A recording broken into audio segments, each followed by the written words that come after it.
নিয়োগ বাণিজ্যের অভিযোগ উঠেছে রংপুরের একটি প্রাইমারি স্কুলের প্রধান শিক্ষকের বিরুদ্ধে।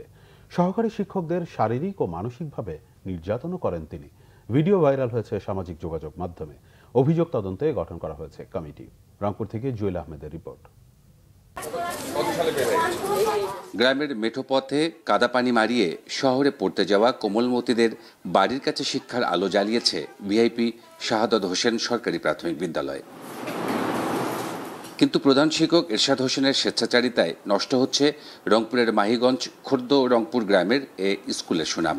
স্থানীয়দের অভিযোগ, জেলা প্রশাসকের নাম ভাঙিয়ে নিয়মের তোয়াক্কা না করে ইচ্ছেমতো স্কুল পরিচালনা করেন তিনি। সহকারী শিক্ষকদের সাথে অসৌজন্যমূলক আচরণ ও মানসিক নির্যাতন নিত্যদিনের। নিয়োগ বাণিজ্য থেকে শুরু করে বিভিন্ন খাতে লাখ লাখ টাকা আত্মসাৎ এর অভিযোগ তার বিরুদ্ধে।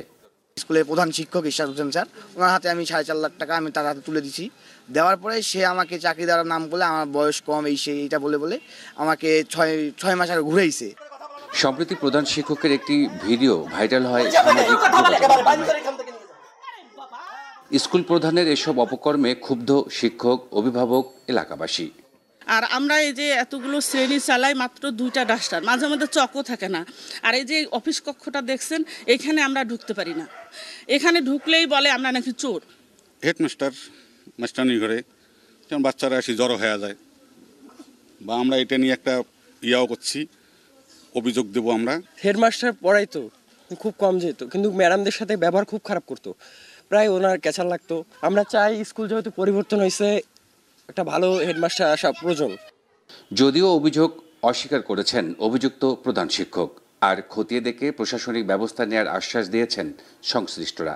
এই বিষয়ে কথা বলতে হলে আমি অফিসের পারমিশন নিতে হবে আপনাকে, উপজেলা শিক্ষা অফিস থেকে পারমিশন নিতে হবে। আপনি নেন, আমি না, আমাকে লিখিত দিতে হবে না, আমাকে লিখিত দিতে হবে যে আমি ওখান থেকে আসছি, লিখিত দিচ্ছি। তারা অভিযোগ করেছে উপজেলা শিক্ষা অফিসে এবং স্কুল প্রতিষ্ঠানের কাছে অভিযোগ করেছে।